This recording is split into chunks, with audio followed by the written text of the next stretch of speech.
ഹർഷവർദ്ധൻ റാണയും മാവ്ര ഹൊഗാനയും പ്രധാന വേഷത്തിലെത്തിയ ചിത്രമാണ് സനം തേരി കസം. രാധിക റാവുവും വിനയ് സപ്രുവും ചേർന്ന് സംവിധാനം ചെയ്തതാണ് ഈ ചിത്രം. വലിയ പരാജയമായിരുന്നു ബോക്സ് ഓഫീസിൽ ഈ ചിത്രം ഏറ്റുവാങ്ങിയത്.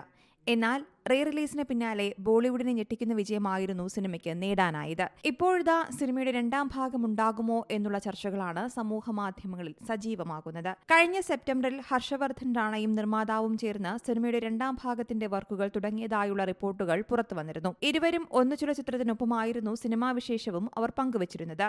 സിനിമ ഉടൻ തന്നെ സംഭവിക്കുമോ എന്നതാണ് റീ റിലീസിന് പിന്നാലെ പ്രേക്ഷകരുടെ ഭാഗത്തുനിന്നുണ്ടായ ചോദ്യം. അതേസമയം വാലന്റൈൻസ് ദിനത്തോടനുബന്ധിച്ച് റീ റിലീസ് ചെയ്ത ചിത്രത്തിന് ബോക്സ് ഓഫീസിൽ വലിയ നേട്ടമായിരുന്നു കാഴ്ചവെക്കുവാൻ സാധിച്ചത്.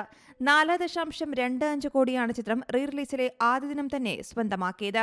രണ്ടാം ദിവസമായ ശനിയാഴ്ച അത് 5 കോടിയിലേക്ക് എത്തിച്ചു. നിലവിൽ ചിത്രം 9.50 കോടിയാണ് ബോക്സ് ഓഫീസിൽ നിന്നും നേടിയിരിക്കുന്നത്.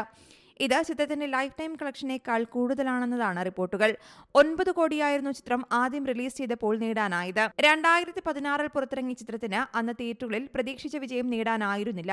എന്നാൽ 9 വർഷങ്ങൾക്ക് ശേഷം വീണ്ടും എത്തിയപ്പോൾ യുവ പ്രേക്ഷകർ ചിത്രത്തെ ഏറ്റെടുക്കുകയായിരുന്നു. ചിത്രം OTT-യിലെത്തിയതോടെ പ്രേക്ഷകർ കൂടുതൽ ഏറ്റെടുത്തു. സിനിമയിലെ ഗാനങ്ങൾക്കും വലിയ സ്വീകാര്യത തന്നെയാണ് ലഭിച്ചത്. News desk Zee Malayalam news. പുതിയ വാർത്തകളും വിശേഷങ്ങളും ഇനി വിരൽ തുമ്പിൽ. എല്ലാ ഡിജിറ്റൽ പ്ലാറ്റ്ഫോമുകളിലും ഇപ്പോൾ സീ മലയാളം ന്യൂസ് ലഭ്യം.